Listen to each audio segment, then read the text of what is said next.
우리가 뭐 이렇게 살아가면서 제일 중요한 것은 뭐니 해도 우리 자신의 인생입니다.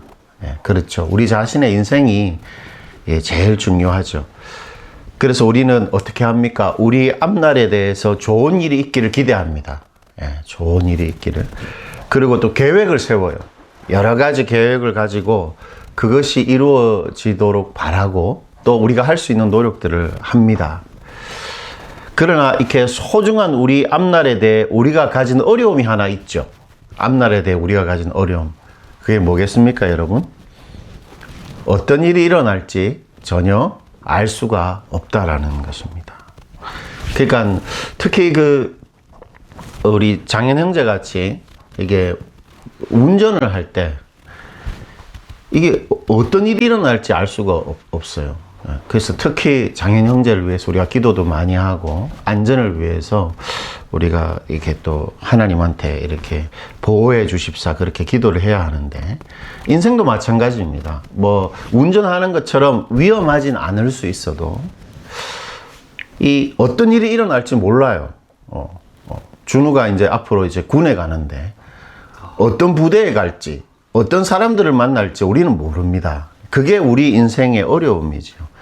잠언은 그것을 이렇게 말하는데 잠언 19장 21절 제가 인용 성구에 기록되어 있는 잠언 19장 21절을 한번 읽어볼게요.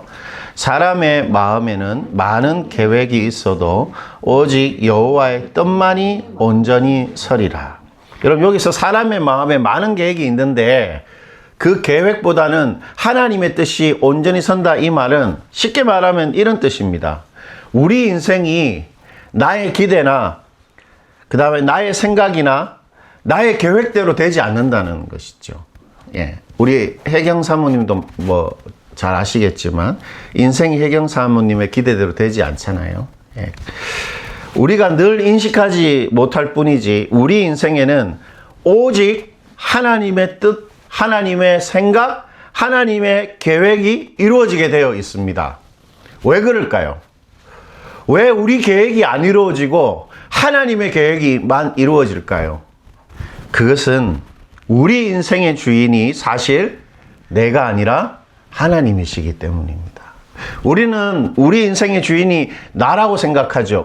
틀림없이 맞습니다. 그러나 우리 인생의 진짜 주인은 하나님이십니다. 때문에 우리 인생이 나의 계획이 아니라 하나님의 계획대로 이루어지게 되어 있다. 성경이 그렇게 우리에게 말하는 거죠. 때문에 우리는 우리 5분 뒤의 일에 대해 전혀 모르지만 분명한 것 있습니다. 예. 준우가 군에 가서 어떤 고참을 만나고 어떤 일이 일어날지 전혀 모르지만 틀림없는 게 있죠. 준우 그게 뭐지? 준우 인생을 향한 하나님의 뜻은 그 군대에서 반드시 이루어진다는 것입니다. 무슨 일이 일어날지 몰라요. 그러나 하나님의 뜻이 반드시 이루어진다는 거 우리 그거 분명히 알 수 있는 것이죠. 때문에 우리가 살아갈 때 중요한 것은 무슨 일이 일어나도 어떤 사건이 나한테 일어나도 그리고 어떤 사람과 내가 문제가 있어도 하나님의 뜻과 계획이 내 앞날에 반드시 이루어진다는 믿음을 가지는 것입니다. 다른 건 분명한 게 없지만 하나님의 뜻은 반드시 이루어질 것이다. 내가 지금 이 사람과 갈등이 생겨도 이 갈등이 결국 하나님의 뜻대로 해결될 것이다. 그렇게 믿는 것입니다. 그리고 그 믿음으로 하나님이 원하시는 반응과 선택을 찾아내고 순종하면서 하나님의 행동을 기다리는 거죠. 우리 인생의 주인은 하나님이십니다. 때문에 그 주인을 기다릴 때 인생을 가장 지혜롭게 사는 것입니다. 그렇게 우리 인생에는 하나님의 뜻하신 것이 반드시 이루어지는 것처럼 또 하나 우리 인생에 대한 분명한 사실이 있습니다. 예. 자, 이제 뭘 것 같아요? 누구나 반드시 그의 인생에 한 사람의 예외 없이 반드시 이루어지는 일, 죽는 것입니다. 죽는 것입니다. 예, 예. 누구나 전부 죽습니다. 예. 아무리 부자라도 죽습니다. 아무리 똑똑해도 죽습니다. 아무리 행복하게 살아도 죽습니다. 아무리 땅이 많고 아무리 집이 많아도 그 사람은 죽습니다. 이 땅에서의 우리 인생의 모든 것이 멈추는 마지막이 있다라는 것입니다. 그리고 그 마지막의 특징은 언제나 일상의 때에 갑자기 우리에게 찾아옵니다. 가끔 제주도 이렇게 도로를 가다 보면 이게 전복되는 차가 많이 있죠. 안개 끼고 막 이럴 때. 그런데 그 사람이 자기 차가 이렇게 뒤집어질 줄 알 수 있었겠습니까? 갑자기 그런 일이 일어나는 거지요. 마지막 때도 마찬가지인 것입니다. 오늘 본문에 등장하는 이 노아의 때와 롯의 때의 그 마지막의 특징 또한 그러한데요. 27절과 29절 우리 한번 읽어볼게요. 27절부터 29절까지 우리 빨리 한번 읽어봅시다. 노아가 방주에 들어가는 날까지 사람들이 먹고 마시고 장가들고 시집가더니 홍수가 나서 그들을 다 멸망시켰으며 또 롯의 때와 같으리니 사람들이 먹고 마시고 사고 팔고 심고 집을 짓더니 롯이 소돔에서 나가던 날에 하늘로부터 불과 유황이 비오듯 하여 그들을 멸망시켰느니라. 아멘. 여러분, 노아의 때에 노아와 롯의 때의 멸망, 그러니까 그 마지막의 특징이 뭡니까? 멸망의 특징이 뭐죠? 지극히 평범하고 일상적인데 갑자기 멸망이 임했다는 것입니다. 27절에 보니까 노아의 홍수 때 사람들이 전부 다 죽었습니다. 이 지구상의 모든 사람들이 노아의 대홍수로 다 죽었는데 그때 그 멸망했을 때 사람들이 어떻게 살았냐면 먹고 마시고 장가들고 시집가는 평범한 일상을 살았습니다. 그런데 갑자기 무슨 일이 일어났습니까? 홍수가 나서 전부 다 물에 빠져 죽은 것이죠. 28절에 롯의 때도 마찬가지입니다. 28절 보니까 롯의 때도 사람들이 뭘 어떻게 하고 있습니까? 먹고 마시고 사고 팔고 심고 집을 짓습니다. 우리랑 하는 게 똑같죠? 일상의 삶을 살아갔습니다. 그런데 하늘에서 뭐가 떨어졌습니까? 불이 떨어졌어요. 그래서 소돔과 고모라의 모든 사람들이 전부 죽었습니다. 만약 제주도의 모든 사람들이 제주도 위에서 불이 떨어져서 다 죽었다고 한번 생각해 보십시오. 한라산이 이렇게 갑자기 빵 터져가지고 우리가 다 죽는다. 그런 일이 갑자기 일어났다라는 것입니다. 이처럼 우리의 마지막도 갑자기 오게 될 것입니다. 예수님은 이 두 시대를 언급하시면서 우리한테 무슨 말을 하냐면 이렇게 말씀하시는 거죠. 언제나 일상적인 순간에 너희의 마지막이 갑자기 임할 것이다. 그렇게 말하고 계신 것입니다. 하나님은 우리와 우리의 마지막을 의논하시지 않습니다. 하나님은 우리 보고 네 언제 죽을래? 너 이때 죽고 싶니? 라고 물어보면 우리는 어떻게 하겠습니까? 안 죽을래요. 이렇게 하겠죠. 하나님은 절대로 우리와 우리의 마지막을 의논하지 않고 우리는 우리의 마지막을 알 수가 없는 것입니다. 그런 점에서 우리는 늘 뭘 앞에 두고 사는 사람들입니까? 마지막 죽음을 앞에 두고 사는 사람들이에요. 그렇다면 우리 일상의 삶이 잘못된 겁니까? 먹고 마시고 사는 게? 왜 열심히 공부해서 좋은 대학 가고 군대 가고 직장 생활하고 맛있는 거 가족들하고 먹고 이 여가를 즐기고 좋은 남자 여자 만나서 자녀 낳고 그 다음에 땅 사고 집장만 하고 행복한 가정을 만들어가는 사람들에게 그러한 재앙의 때가 그것도 갑자기 임한 이유가 뭘까요? 왜 평범한 일상을 사는데 갑자기 멸망이 임합니까? 그 이유가 뭐겠습니까? 예수님은 이 일상적이고 평범한 것을 부정하거나 그게 잘못됐다 그렇게 말하는 것이 아닙니다. 성경은 예수님이 말한 그 시대의 일상적인 삶 이면에 숨겨진 뭔가가 있다. 먹고 마시고 집을 사고 팔고 하는 그 일상의 행동 이면에 무언가가 있다. 이렇게 말씀하십니다. 대홍수 직전에 사람들이 일상의 삶을 살았지만 그들의 진짜 실상을 창세기 6장 5절에 이렇게 고발합니다. 창세기 6장 5절 우리 장현 형제와 준우가 한번 읽어주겠습니까? 창세기 6장 5절입니다. 시작. 여호와께서 사람의 죄악이 세상에 가득함을 예, 읽어주십시오. 그러니까 그의 마음으로 생각하는 모든 계획이 항상 악할 뿐임을 보시고. 예, 그 대홍수 직전에 일상의 삶을 살았던 사람들의 이면에 있었던 게 뭐지요? 항상 뭐합니까? 악합니다. 항상 악했다는 것입니다. 그리고 소돔과 고모라 때에 일상의 삶을 살았던 사람들의 실상은 창세기 18장 20절에 이렇게 기록하고 있는데, 이것 해경 사모님이 한번 읽어주십시오. 여호와께서 또 이르시되 소돔과 고모라에 대한 부르짖음이 크고 그 죄악이 심히 무거우니. 소돔과 고모라 때 일상의 삶을 살았던 사람들의 이면에는 뭐가 있었습니까? 심히 무거운 죄가 있었던 것입니다. 예수님은 일상의 삶이 문제라고 말한 게 아니라 그런 일상의 삶을 살아갔던 사람들 이면에 숨겨져 있었던 항상 악하고 심히 무거운 그 죄를 고발하고 지적하고 계신 것입니다. 그렇다면 우리 질문할 수 있죠. 일상의 삶 이면에 숨겨져 있었던 그 죄가 뭡니까?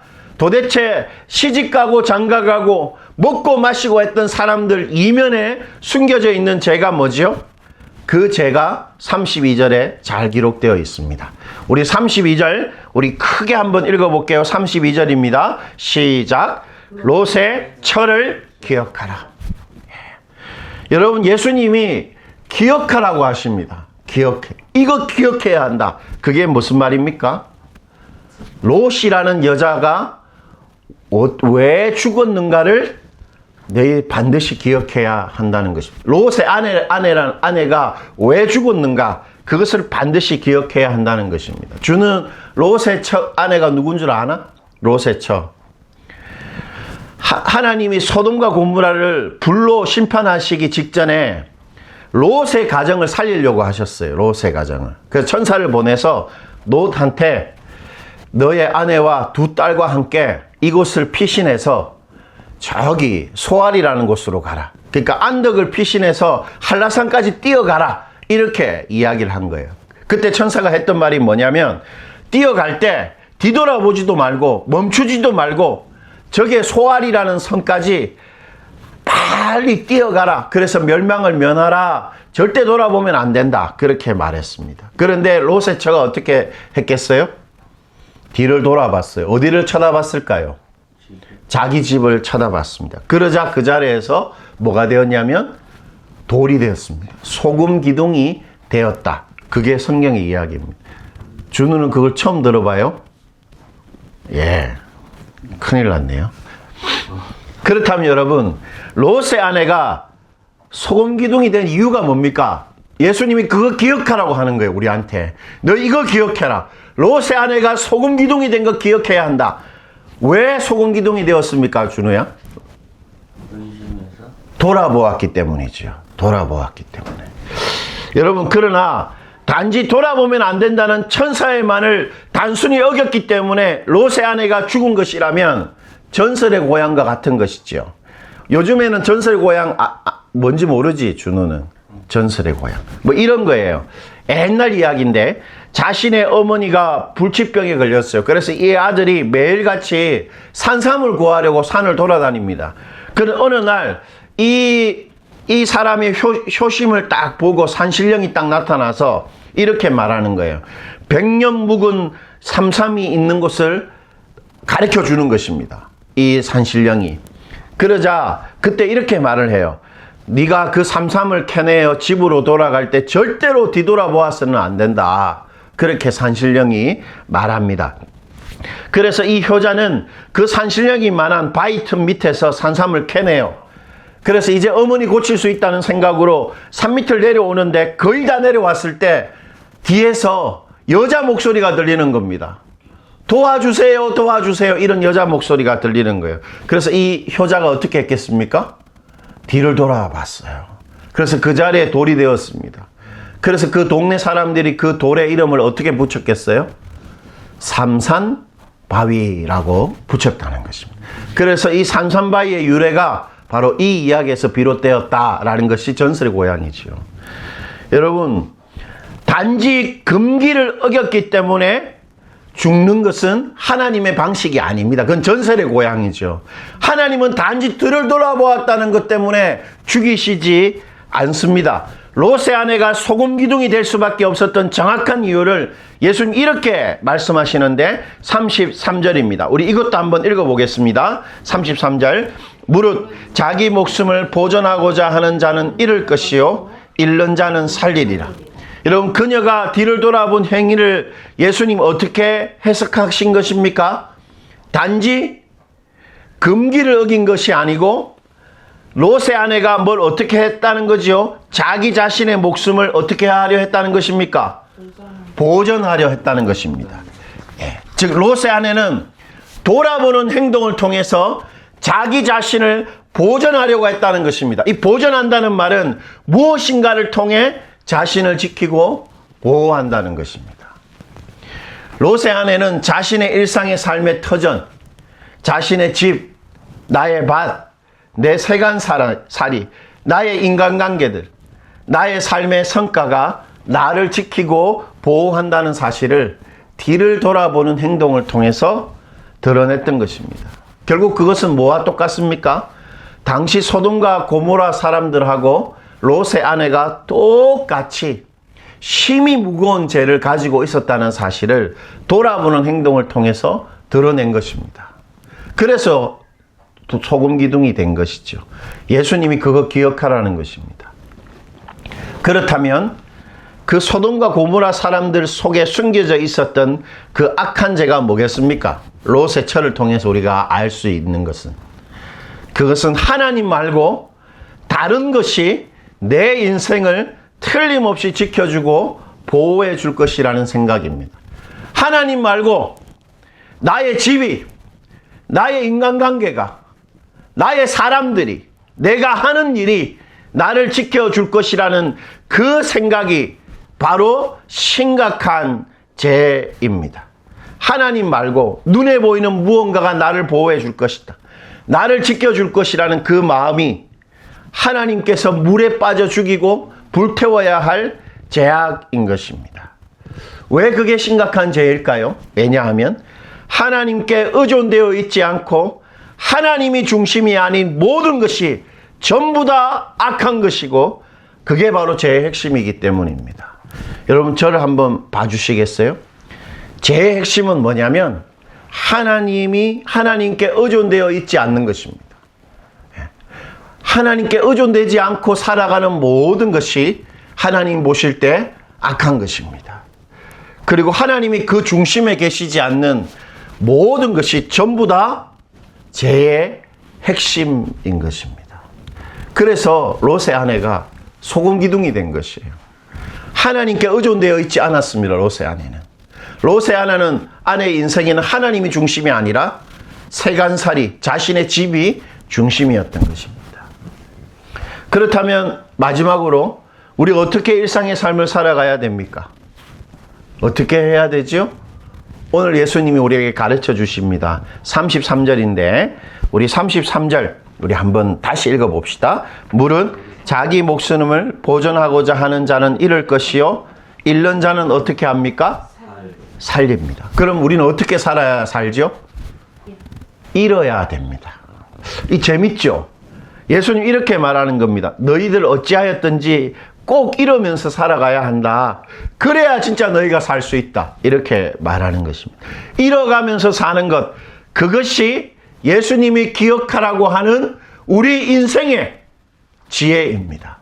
그렇다면 잃어가는 게 뭡니까? 잃어가며 사는 것. 장현 형제, 잃어가면서 산다. 이게 어떤 거죠?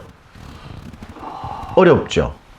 오늘 본문에 그 답이 있습니다. 31절인데 잃어가며 사는 게 뭔지 예수님 이렇게 말하십니다. 한번 읽어볼게요. 그날에 만일, 읽어봅시다. 시작. 그날에 만일 사람이 지붕 위에 있고 그의 세간이 그의 집 안에 있으면 그것을 가지러 내려가지 말 것이요 밭에 있는 자도 그와 같이 뒤로 돌이키지 말 것이니라. 잃어가면서 사는 게 뭡니까? 제일 마지막에 뭐 하지 않는 거죠? 롯의 아내처럼 뒤로 돌이키지 않는 것입니다. 돌이키지 않는 게 뭡니까? 집이 막 불타는데 안 쳐다보는 게 뭐죠? 어떻게 하는 거죠? 뭐 불타도 된다 내 집, 이런 마음입니다. 중요하게 생각하지 않는 겁니다. 내 집이 불타는데 중요하게 생각하지 않는 것입니다. 우리를 보호하고 결국 지켜줄 것 같은 우리의 것을 있어도 그만, 없어도 그만으로 여기는 것입니다. 한국 사회에서 사람들이 다 말하는 거, 네가 이 나이 되면 이런 위치에 있어야 하고, 네가 50, 60 넘어가면 네 명의의 아파트가 한 채는 있어야 한다라고 말하는 그러한 것이 우리한테 있어도 그만, 없어도 그만 뒤돌아보지 않는 것입니다. 내가 직면한 지금의 문제와 갈등을 죽을 것 같은 너무 심각하게 여기지 않고 해결돼도 그만, 안 되어도 그만, 그것이 바로 잃어가면서 사는 것입니다. 여러분, 이렇게 살면 됩니까? 어떻습니까? 준우, 잃어가면서 살면 될까? 됩니다. 왜 되냐면 하나님이 당신의 아들 죽이면서까지 우리를 살려내셨잖아요. 십자가에서. 그렇다면 이제 하나님이 우리와 우리 인생을 절대로 포기하거나 떠나시지 않기 때문입니다. 우리는 잃어도 하나님은 절대로 우리를 잃지 않으시는 것입니다. 그리고 설교 모두에서 말했던 것처럼 무슨 일이 있어도 우리 인생에는 누구의 뜻만이 반드시 이루어집니까? 하나님의 뜻이 반드시 이루어지기 때문입니다. 내가 잃어도, 내 계획이 실패해도 하나님의 뜻이 반드시 이루어지기 때문에 있어도 그만, 없어도 그만인 인생, 우리 살아갈 수 있는 것입니다. 33절이 그 사실을 이렇게 약속하는데, 우리 진짜 마지막으로 이거 읽고 설교를 마무리할게요. 33절입니다. 무릇 자기 목숨을 보존하고자 하는 자는 잃을 것이요 잃는 자는 살리리라. 마지막에 잃어가면 뭐 하게 됩니까?